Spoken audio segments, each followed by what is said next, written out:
Hello everyone, आज हम करेंगे लॉ ऑफ सप्लाई।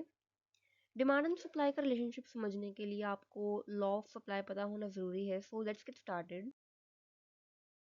जो सप्लाई होता है कि एक प्रोड्यूसर कितने गुड्स को बेचने के लिए रेडी है and at a given price and a given time पे।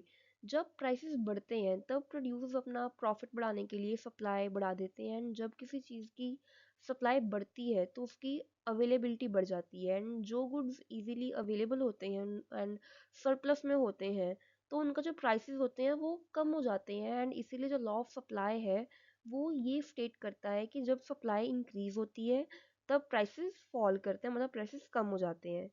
सिमिलरली जब सप्लाई में कोई चेंज नहीं आता है पर डिमांड कम हो जाती है तो तब भी प्राइसेस कम हो जाते हैं सो दैट लो प्राइसेस लोगों को गुड्स खरीदने में मोटिवेट करें। एंड जब सप्लाई कम हो जाती है तब गुड्स की अवेलेबिलिटी भी कम हो जाती है and in that case prices बढ़ जाते हैं। जब सप्लाई सेम रहती है पर डिमांड बढ़ जाती है तब भी प्राइसेस बढ़ जाते हैं बिकॉज डिमांड एंड सप्लाई में इम्बैलेंस आ जाता है एंड जिस चीज़ की मांग ज़्यादा होती है उस चीज़ का दाम भी ज़्यादा होता है। तो आगे सप्लाई को और बेटर समझने के लिए हमारे पास है supply curve and supply schedule. तो जैसे हमने पढ़ा है कि सप्लाई एंड प्राइस के अंदर बिल्कुल डायरेक्ट रिलेशनशिप है कि जैसे प्राइसेस इंक्रीज होते हैं वैसे सप्लाई इंक्रीज होती है। तो it is an upward sloping curve. जो सप्लाई कर्व होता है वो अपवर्ड स्लोपिंग होता है, जैसे जैसे प्राइसेस इंक्रीज होते हैं वैसे सप्लाई इंक्रीज हो जाती है। इस टेबल के अंदर भी हम देख सकते हैं कि जब प्राइस 5 होता है तो सप्लाई 1 होती है, बट जब प्राइस बढ़ के 10 हो जाता है, 15 हो जाता है, 20 हो जाता है तो सप्लाई भी धीरे धीरे बाय 1 यूनिट बढ़नी शुरू हो जाती है। तो ये है हमारा supply curve and supply schedule.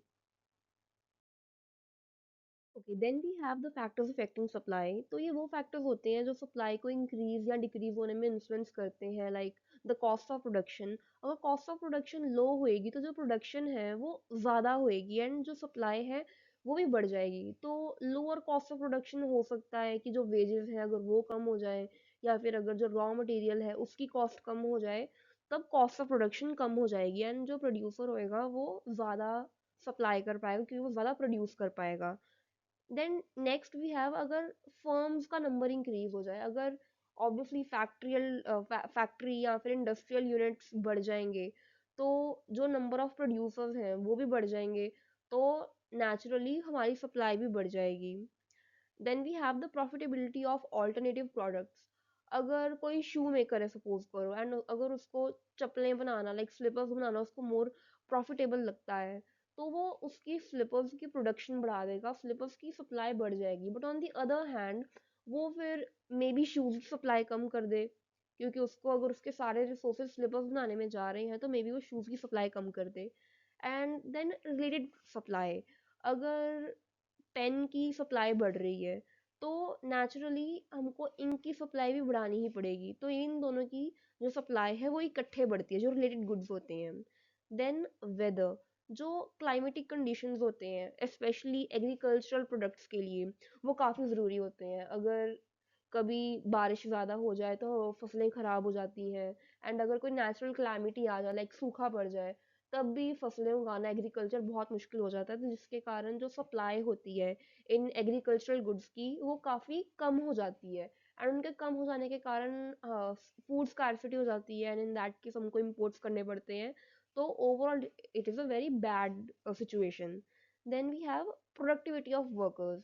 अगर जो वर्कर्स हैं जो फैक्ट्रीज में काम कर रहे हैं, इंडस्ट्रीज में काम कर रहे हैं, अगर वो मोटिवेटेड रहें और अगर उनको हार्ड वर्क करें, अगर उनको इंसेंटिव अच्छा मिल रहा हो तो वो ज़्यादा प्रोडक्टिविटी से काम करेंगे।